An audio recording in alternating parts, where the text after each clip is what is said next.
Olá para vocês, eu sou Érica Lima. Hoje no Debate Político a gente começa aí numa nova pegada. Eleições 2022, a gente vai acompanhando tudo de bastidores, trazendo factual e trazendo algumas indagações importantes. E a gente começa esse debate político hoje com Christian Rocha.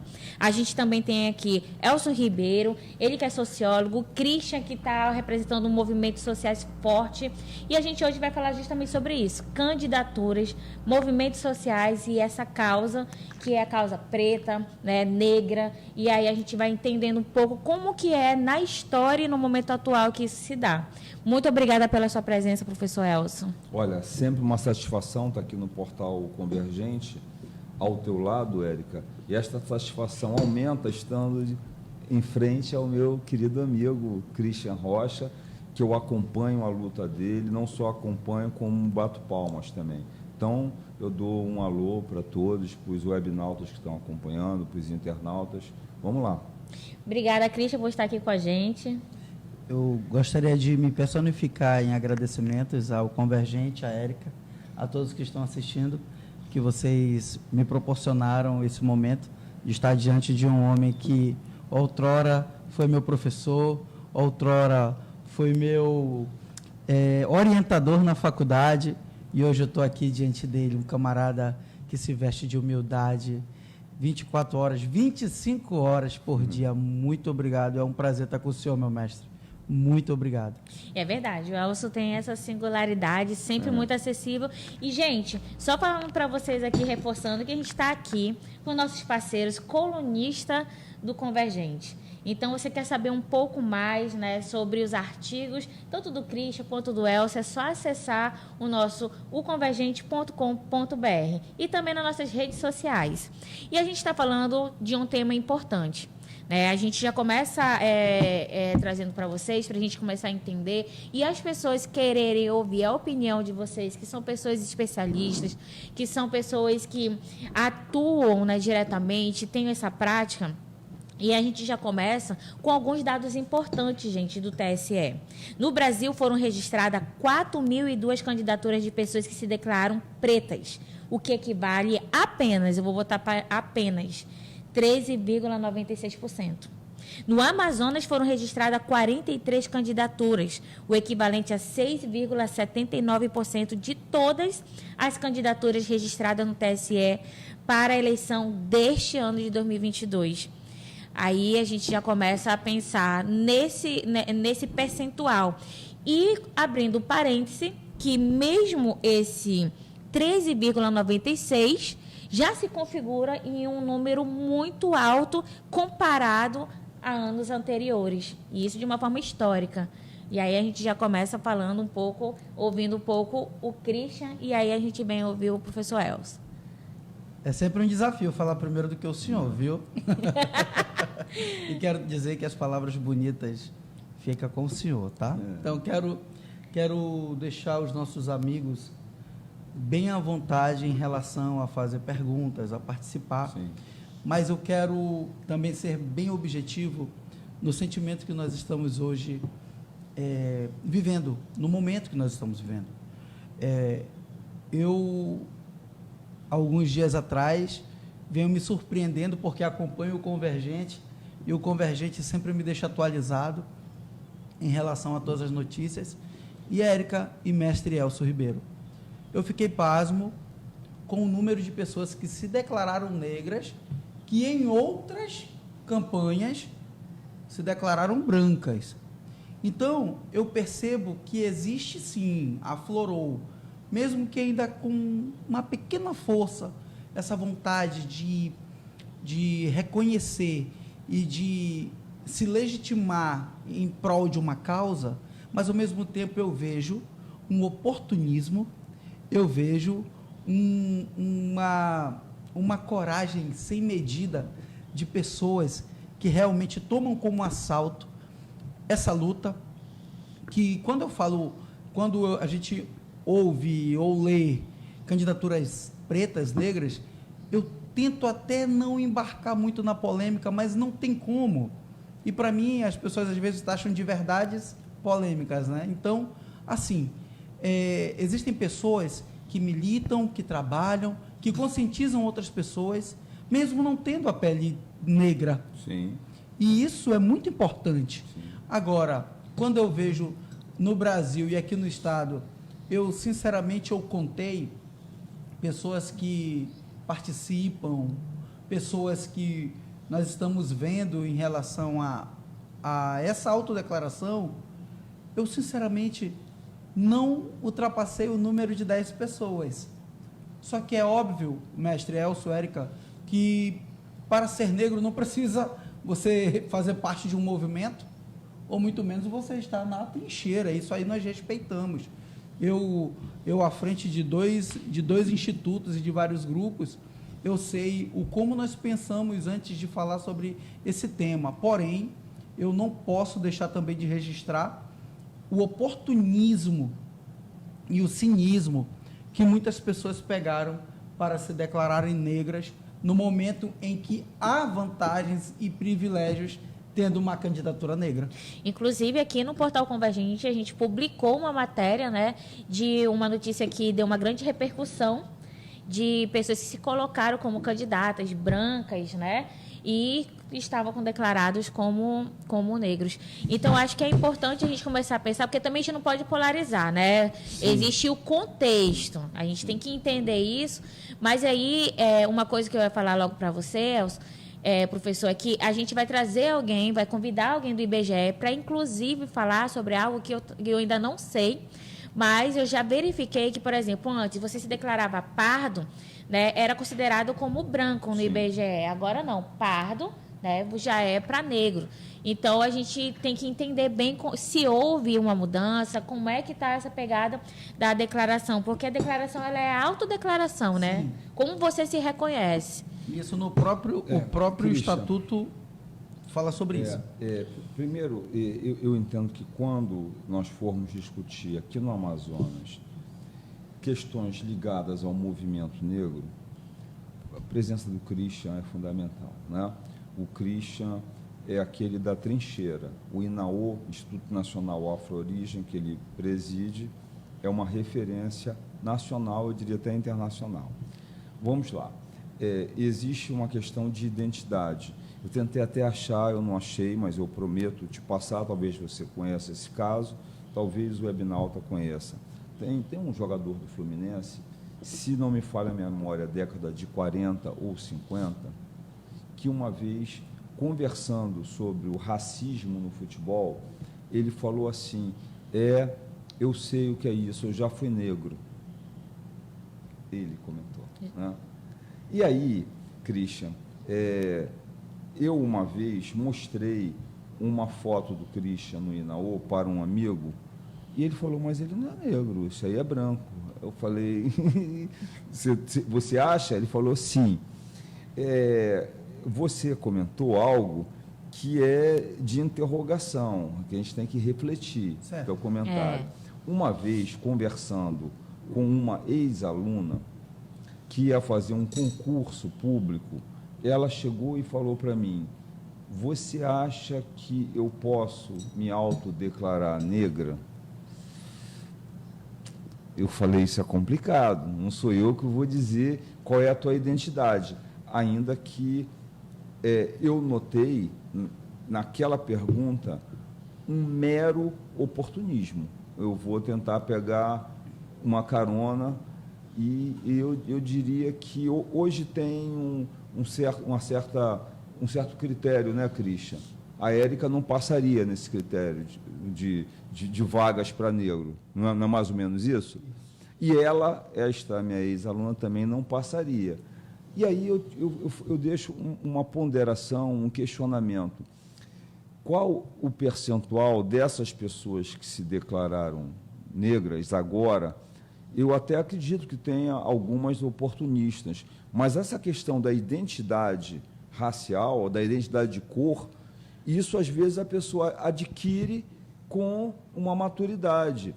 Ao contrário do jogador do Fluminense, que falou, eu já fui negro um dia, as pessoas antes negavam a sua negritude e agora estão estão aceitando. Eu não sei se eu me deixei compreender. Eu achei interessante. Né? Então, eu vou dar um exemplo.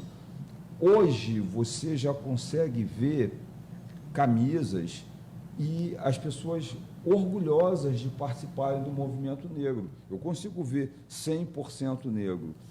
Eu posso estar fazendo um juízo de valor inadequado, mas eu vejo que na nossa região, Érica, as pessoas ainda não se assumem com uma identidade indígena, entendeu? Eu adoraria ver 100% índio, a gente ainda não vê. Parece que é vergonhoso assumir essa identidade.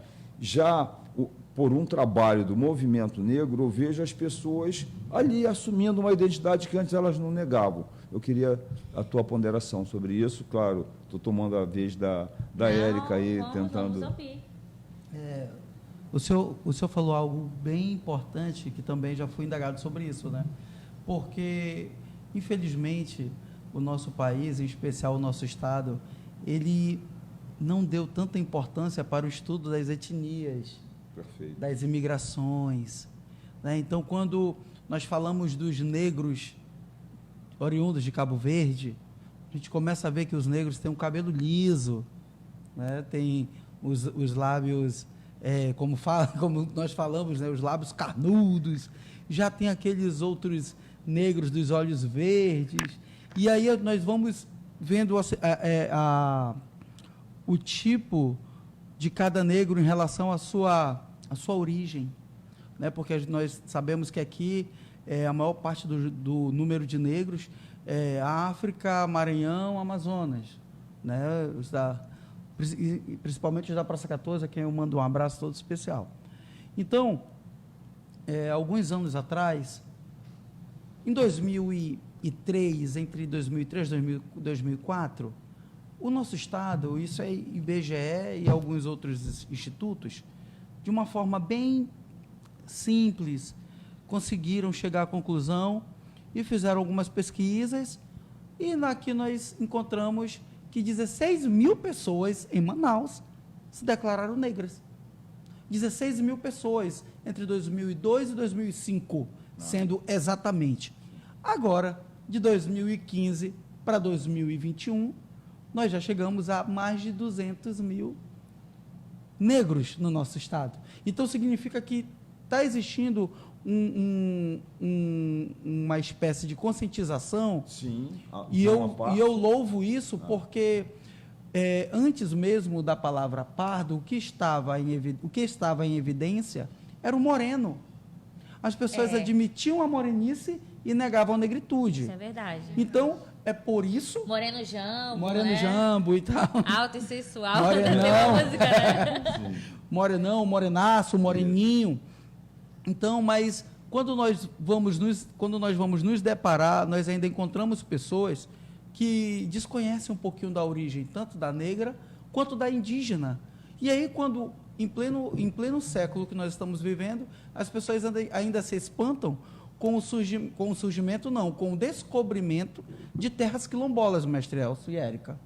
Né? Já conheci comunidades quilombolas, e o senhor falou algo muito, muito importante também, que é sobre a causa indígena, que é onde eu não vou entrar tanto, mas eu gostaria de deixar esse ponto, que os índios, a minha mãe é descendente de indígena. Agora de onde? Ceará, Fortaleza.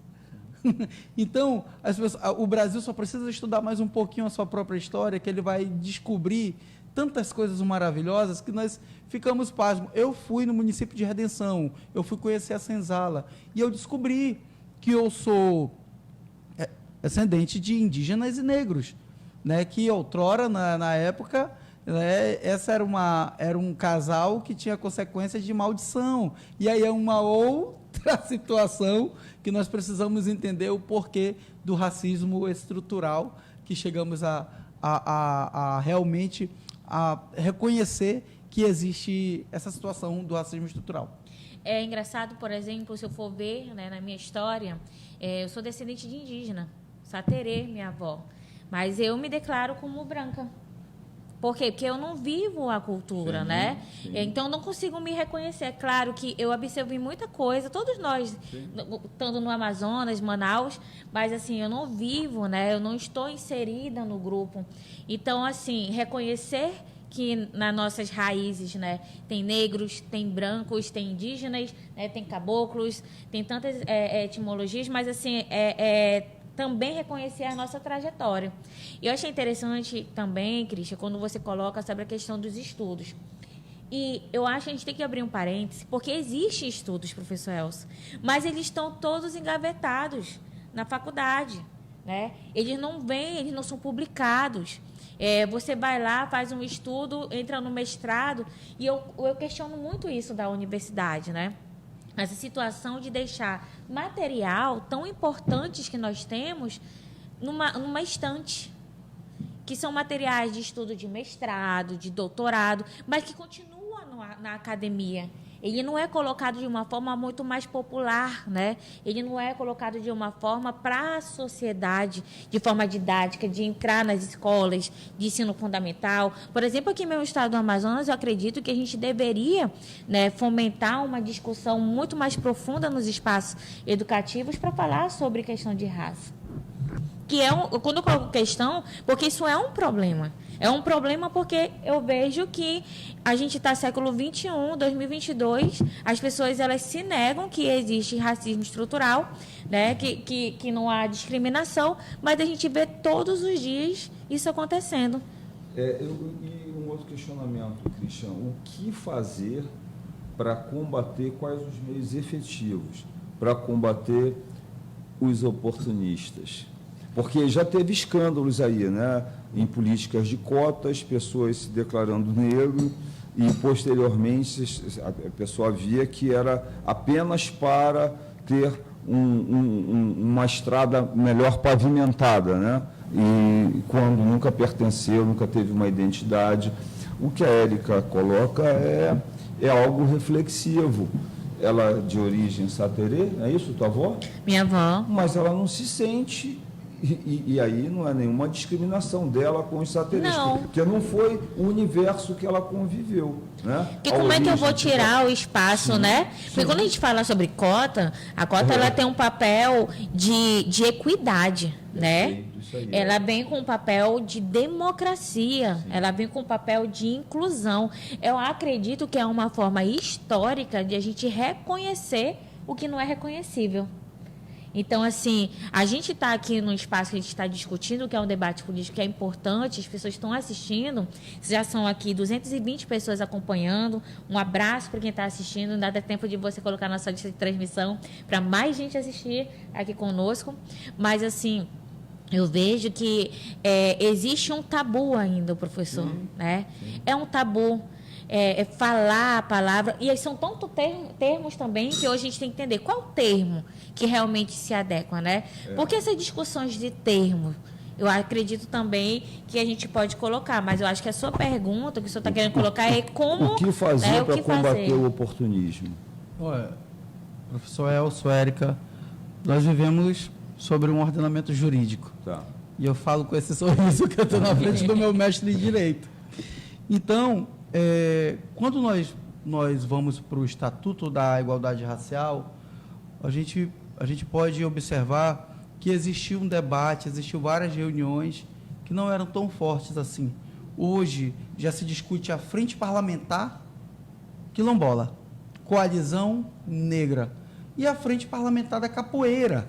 Então, o que nós precisamos eu vou usar esse termo, o que nós precisamos é fortalecer a presença de pessoas conhecedoras e técnicas em relação às demandas políticas da causa negra.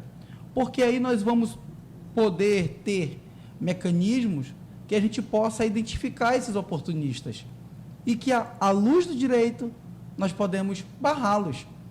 Porque se nós não tivermos uma lei que possa realmente dizer e falar assim, opa, não, aqui não. Nós vamos continuar sendo esse país de oportunistas, esse país onde muitas pessoas, e eu vou aqui usar a linguagem e repetir discursos de aliados, de amigos de causa, que muitos querem apenas a nossa glória, né? Mas não querem o nosso sofrimento. E quando a gente fala de cota, e aí eu volto, porque é assim, o Brasil, ele vive uma constante luta da memória contra o esquecimento. Perfeito, sim. Então, quando nós olhamos para trás, e em um momento não muito distante, a gente começa a observar a famosa cota, a cota do boi. E o que foi a cota do boi? Privilegiar. A cota do boi era privilegiar os filhos dos donos das fazendas, dos grandes agricultores, enfim. Olha só, os ricos, os seus filhos tinham cotas para estudar, sim, enquanto naquele momento os negros eram escravos. Então, quando a gente fala sobre isso, as pessoas acham que isso era 300, 400 anos atrás. Não, isso aí faz pouco tempo. Então, hoje a gente não fala de vitimismo, mas essa escravidão, ela deixou sequelas. E quando a gente vê as sequelas dessa escravidão, a gente olha para o Senado e vê que nós só temos 3 senadores que se declaram negros. Então, a gente vai para o Congresso e vê também um número muito pífio. Olha, Christian, eu posso interromper? Pode, debate. Eu lembro, os mais antigos vão lembrar, João Saldanha. Lembra, não? Lembra? Li um pouco sobre Não. isso. João Saldanha foi um técnico da seleção brasileira. Agora eu lembrei pelo seu Foi ele nome. quem formou o time de 70.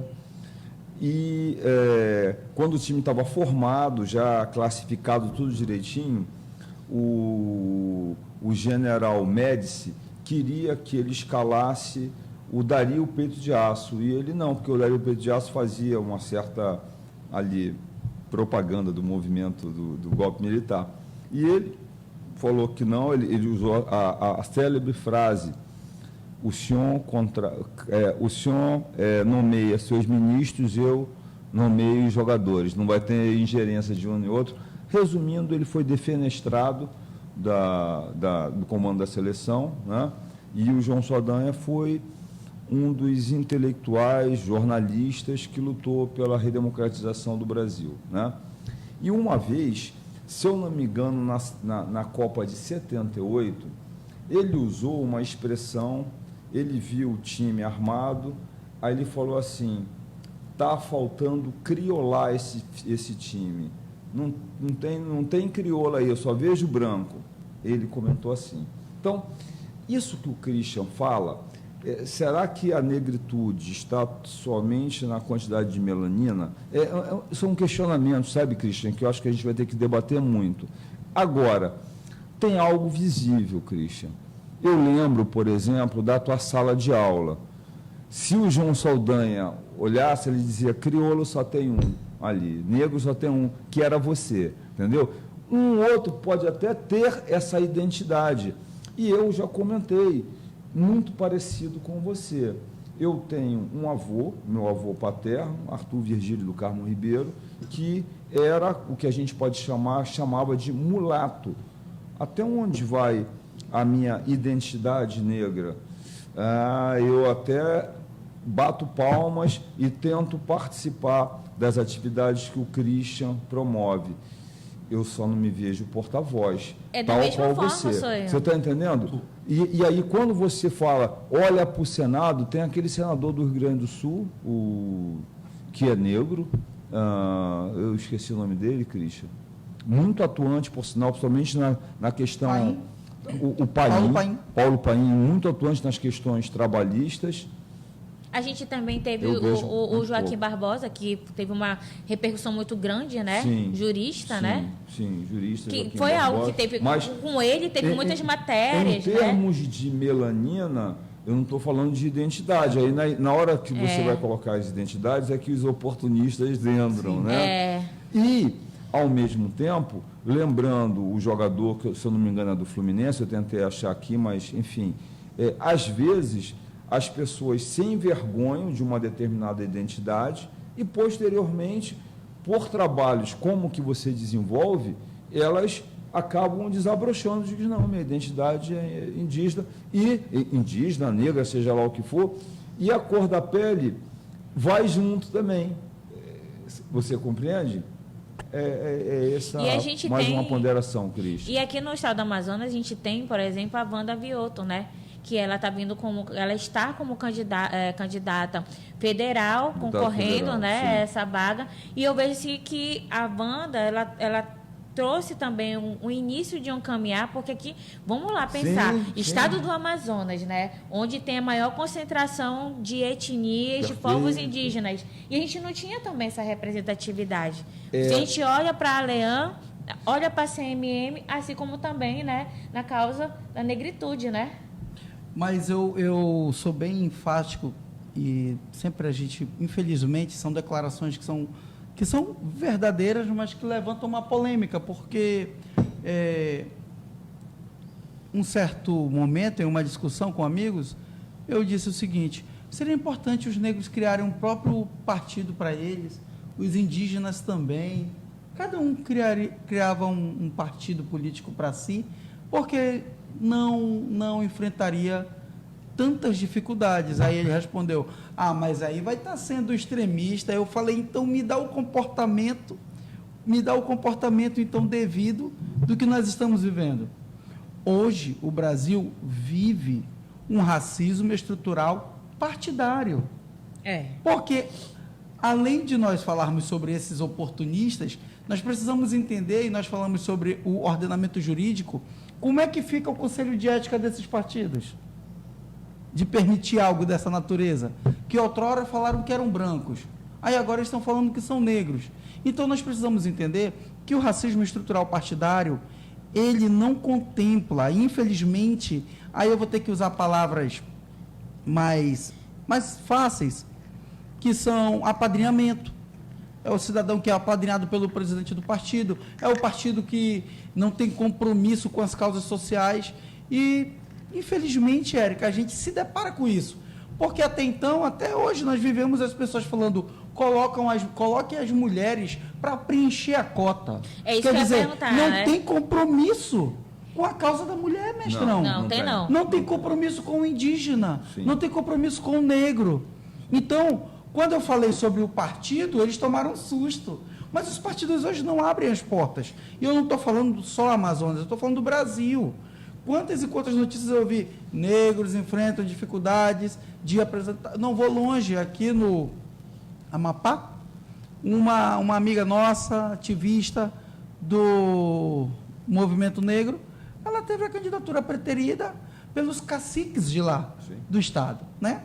E é complicado quando a gente quer falar sobre isso, porque são verdades que realmente a maior parte da nossa política brasileira, ela se tornou um balcão de negócio. Não vou longe.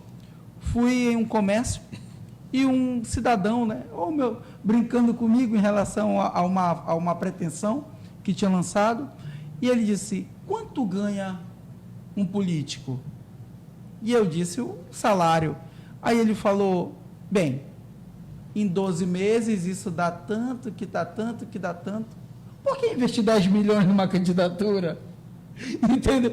O senhor vê, o camarada quase que leigo, que está ali no comércio tomando a sua cachaçinha. Entendeu, Érica? Entendeu, mestre? Sim. Eu gosto de ouvir da calçada à escada do Tribunal de Justiça. Eu gosto de conversar da mulher que vende bala no semáforo até a mulher que é professora. Então, se nós pararmos hoje para observar essa situação, nós vamos ver que realmente o Brasil, apesar de multicultural, um país tropical, do futebol, é um país totalmente desigual. É um país que a gente vai pelo número de estatutos que nós temos. Então, quando a gente para ver o Brasil, a gente vê que falta ainda não somente uma força de vontade política, jurídica, mas que realmente falta uma força de vontade humana, de amor ao próximo, porque a gente se depara com as comunidades aqui, comunidades realmente à beira de um abismo social, e nós olhamos para a Venezuela e ela tem comunidades e bairros periferias parecidos, Érica. Sim. Só que tem algo diferente. Qual é algo diferente? A Venezuela tem bloqueio econômico e nós não temos bloqueio econômico. Então, se nós formos fazer um apanhado, nós vamos ver que o racismo ele está enraizado em todos os lugares. Eu queria abrir um parênteses aqui, que, por exemplo, no Brasil, em termos, segundo o TSE, 9.604 candidaturas femininas, né? Temos agora no ano de 2022, contra 19.081 de homens. Isso é muito... Mas a gente está falando agora de uma cota que é obrigatória de mulheres e de homens, né? Que a gente coloca ainda 30%. Sim. E a gente não tem essa obrigatoriedade, por exemplo, na questão de pretos, de indígenas, né? A gente tem ali a sugestão, né, de cotas que não tem aquela obrigatoriedade de percentual de quanto que tem e que não tem. Tanto que a gente vê isso nas bancadas, né? E aí, Érica, deixa eu divergir do Christian um pouco, né? E é da divergência que às vezes sai o novo, né? Eu acredito nisso. O Christian sugeriu, que eu acho ousado, desafiador, um partido para negros, um partido para indígena, um partido para mulheres. Sim. O Brasil tem 32 partidos. Eu vejo alguns partidos pequenos, bem ideológicos, outros ficar escancarado que são pequenos partidos de grandes negócios, são partidos de aluguel, né? Então, eu receio já a criação de novos partidos. Eu não começo a aplaudir. Eu adoraria ver a luta para a inclusão e combate ao racismo estrutural dentro de todos os partidos. Eu gostaria de ver isso. E nós temos já um Partido da Mulher Brasileira, que foi uma surpresa aí. E que não mudou. Não, lançou todos os candidatos homens com a mulher na cota. Partido da Mulher Brasileira. Ou seja, utilizaram, na verdade, uma discussão que é interessante, o machismo estrutural, a pouca representatividade das mulheres no parlamento. Vem um partido com esse nome, Partido da Mulher Brasileira, e a maioria dos candidatos são homens. Então, Christian, eu tenho um receio de repente, ter um partido dos índios e vai estar lá a grande maioria... Novamente, né? Com exceção não é indígena, às vezes vai ser só mais um para manobrar e utilizar a causa. E qual seria a sua sugestão, assim, Elcio, que a a gente minha está colocando? Sugestão é o tal negócio. O Brasil adota 2 sistemas eleitorais, né, Érica? O sistema majoritário e o sistema proporcional. O sistema proporcional, vamos começar com mulheres.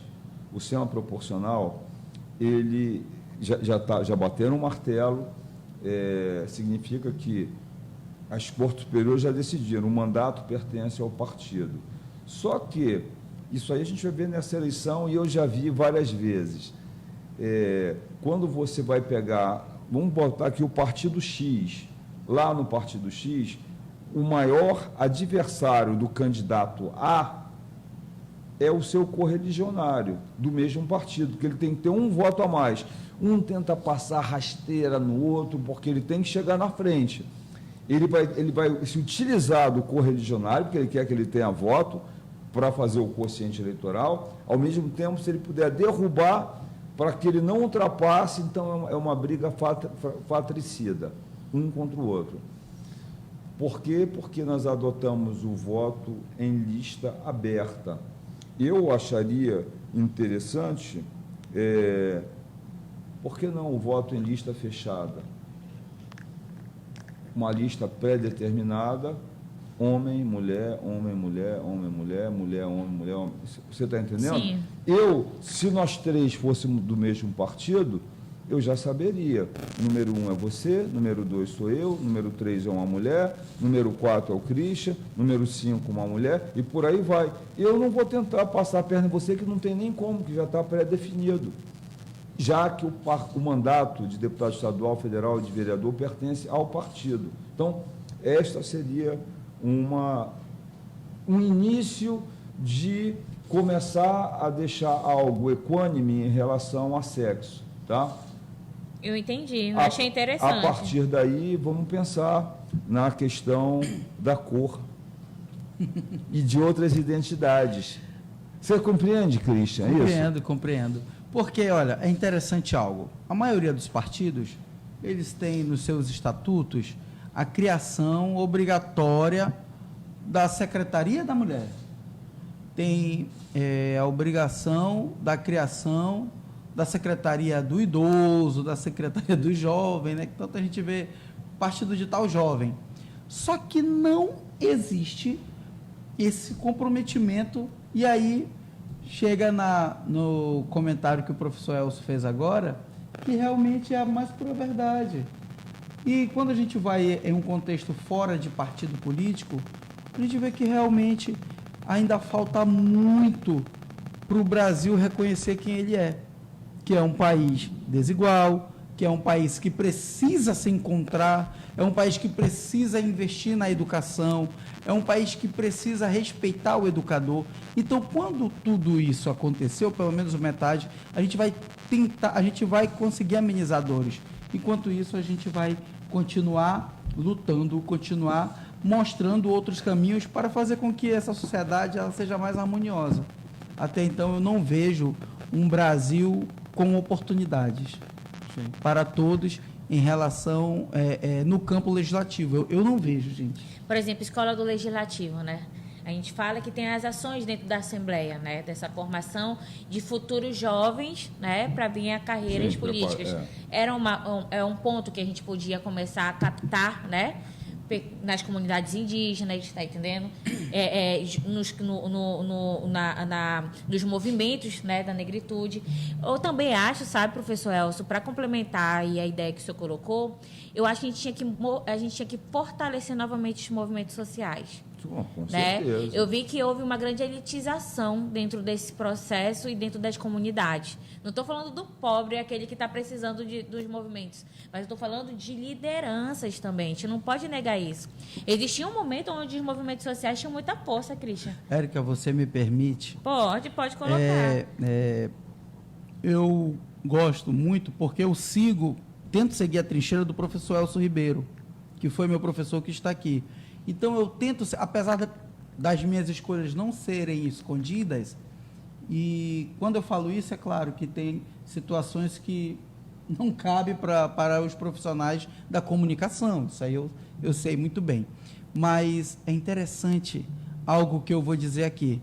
Eu não vi, e vou dar nome, eu não vi no palanque do Wilson, no palanque do Amazonino, no palanque do Ricardo Nicolau, da Carol Braz, me ajude, mestre, Nicolau, Carol Braz, Naibler, Amazonino, Henrique Oliveira. Eu não vi negros. Vocês até têm todo o direito de me corrigir, mas eu não vi negros. E eu não estou aqui falando porque não sou candidato, porque o meu projeto não é um projeto de poder, o meu projeto é um projeto de inclusão. E esse projeto de inclusão significa a resposta aos anseios de causas sociais.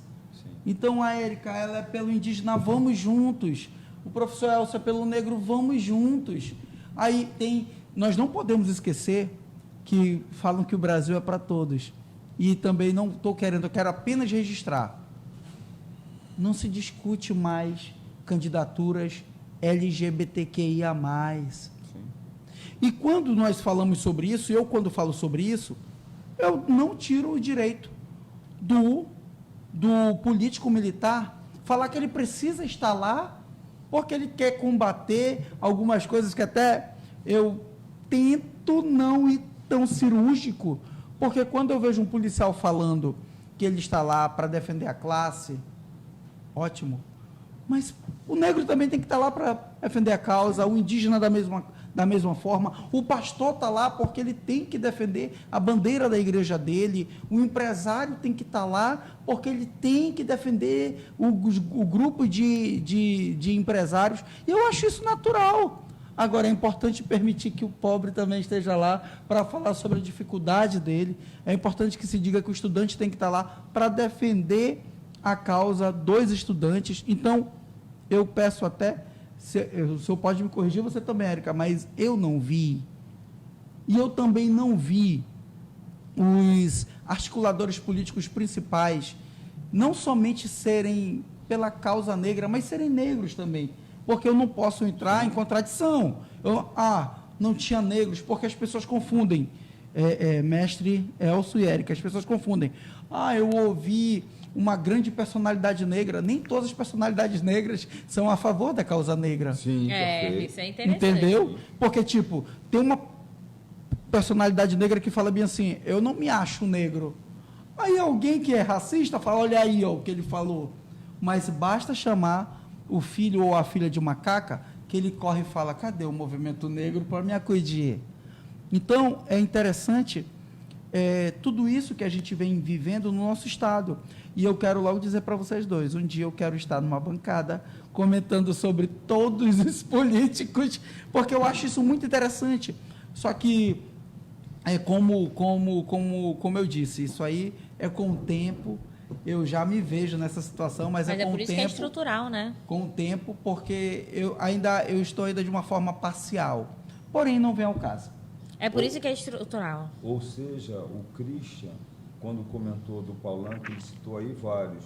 Ele deu uma de João Saldanha, quando viu o time lá. Tá faltando negritude aqui. Tá faltando uma representação, né? Temos 24 deputados estaduais. Aí nós temos Joana Dark, Terezinha Ruiz, Alessandra Campelo. De 24 nós temos Maiara, 3. né? A Maiara Pinheiro. Então, de 24 nós temos 4. Então, nós temos 20 homens e 4 mulheres.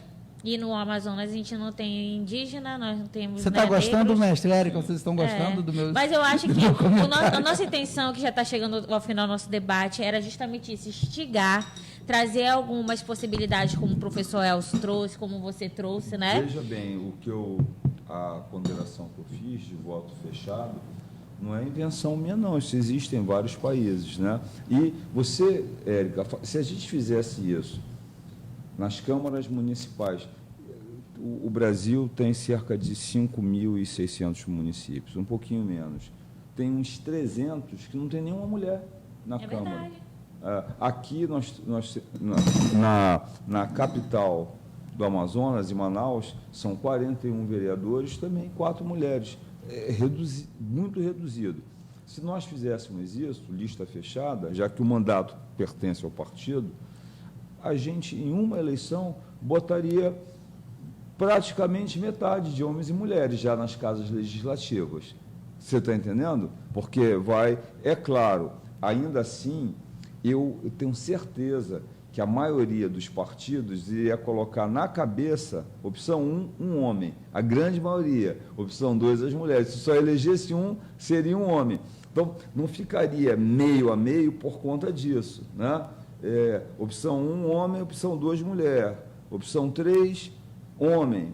Então, o homem teria sempre a tendência de ter um pouquinho mais, se fosse essa a escolha, mas resolveria de uma tacada, como alguns países fazem. Né? Olha, eu agradeço muito aqui a presença de vocês, eu acho que foi uma reflexão muito boa. Inclusive, nosso debate vai ter ele com uma matéria, né, escrita, você pode poder ter acesso.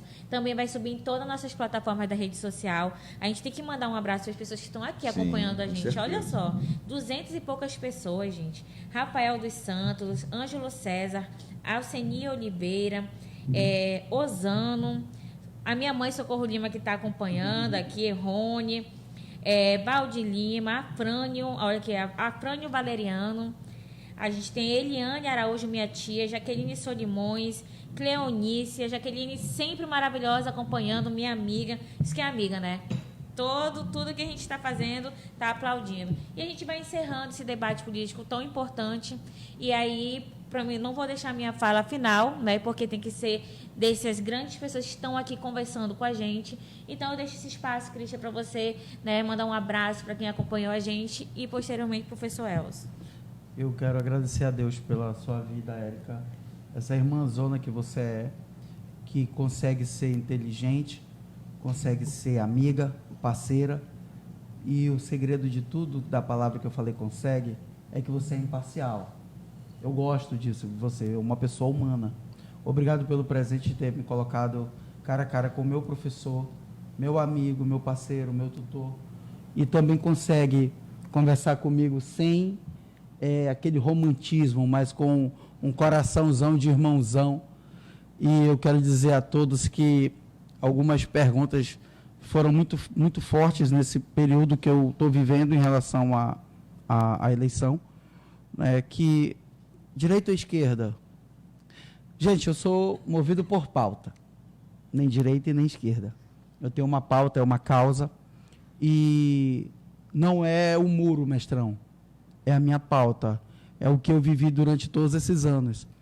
Então, eu quero agradecer a oportunidade, agradecer aos meus companheiros de luta, meus amigos, a minha família e todos aqueles que acompanham. E quero deixar uma mensagem agora de coração. Por favor, não sejam extremistas.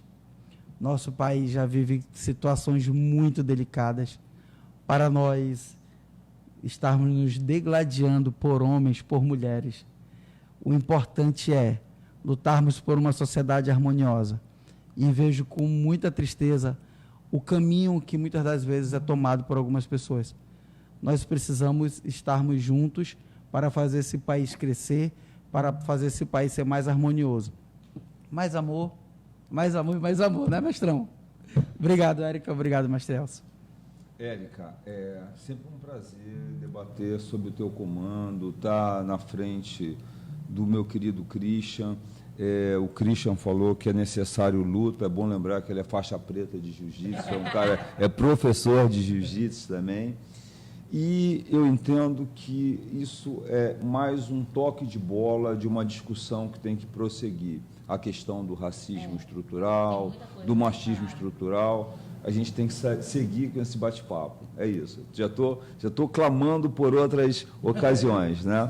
E estar ao lado do Christian, que milita com isso, é sempre um aprendizado. Agradeço, Érica. Obrigado. Também.